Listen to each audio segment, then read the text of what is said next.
నా రాక కారణం నీ ఆత్మ నుండి వచ్చిన పిలుపు. నీ హృదయంలోని నిశ్శబ్ద ఆవేదనను నేను విన్నాను. నువ్వు అనుభవిస్తున్న ప్రతి దుఃఖం, ప్రతి భయం, ప్రతి ఆందోళన నాకు తెలిసినవే. ఎందుకంటే నువ్వే నేను నువ్వే. నీ కళ్లలో కన్నీరు వచ్చినప్పుడు ఆ ప్రతి బిందువు నా కళ్లలుందే పడుతుంది. నువ్వు అడుగుతావు, ఎందుకు శివయ్య ఇన్ని పరీక్షలు పెడతాడు? నా సమాధానం ఇది: నీ లోపలి దివ్యబలం మేల్కొలిపే క్షణాలే ఆ పరీక్షలు. నీ ఆత్మను గట్టిపడేసే సాధనమే ఆ కష్టం. నీ పూజలు వృధా కావు. నువ్వు పలికే ప్రతి ఓం నమఃశివాయ నాలో ప్రతిధ్వనిస్తుంది. సమయం నా రూపం. నీ సమయం వస్తుంది.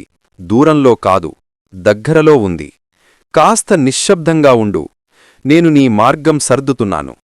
ఎవరైనా నిన్ను అవమానించినా, నిన్ను మోసం చేసినా, మౌనమే నీ బలం కావాలి. మౌనమే మహాతపస్సు.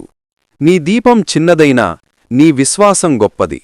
ఆ విశ్వాసమే నిన్ను కాపాడుతుంది, దారి చూపుతుంది. నీకు అన్యాయం చేసిన వారిని నేను వదలను. వారి పాపానికి ఫలితం తప్పదు. నీకు చేసిన బాధ నాకు చేసినట్లే. నేను న్యాయానికి పరీక్ష పెడతాను, కాని అన్యాయానికి ఎప్పుడూ సహకరించను. నీ తప్పు లేకుండా నిన్ను బాధపెట్టిన వారికి శివుని కోపం అంటే ఏమిటో చూపిస్తాను.